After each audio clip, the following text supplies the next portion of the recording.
జ్యేష్ఠుడిగా నీకు రాజ్యాన్ని ఇచ్చినప్పుడు నీవు ఎలా పరిపాలించాలి, ఎలాగ నీవు సంరక్షించుకోవాలా, జనాల్ని ఎలా కాపాడుకోవాలి, ఎలా అధికారించాలి, నువ్వు ఎలాగ నీ యొక్క మాట వినేలా చేసుకోవాలి ప్రజల్ని. కానీ తిన పరిపాలన ఎలా ఉందో చూద్దామండి. 4వ వచనము, యెహోరాము తన తండ్రి రాజ్యమును ఏలనారంభించినప్పుడు తన్ను స్థిరపరుచుకొని తన సహోదరులనందరినీ ఇజ్రాయేలీల అధిపతులలో కొందరిని హతము చేశాను. ఏం చేశాడు తిను?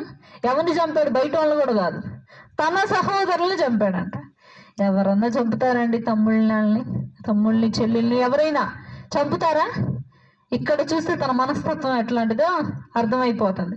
తినేమో జ్యేష్ఠుడని తనకు అధికారం ఇచ్చారు, కానీ తనేం చేస్తున్నాడు? తన వాటికి తను మొత్తం సిద్ధపరుచుకొని అన్ని రెడీ చేసుకొని వాళ్ళ సహోదరులు ఏం చేశారు, కొంతమంది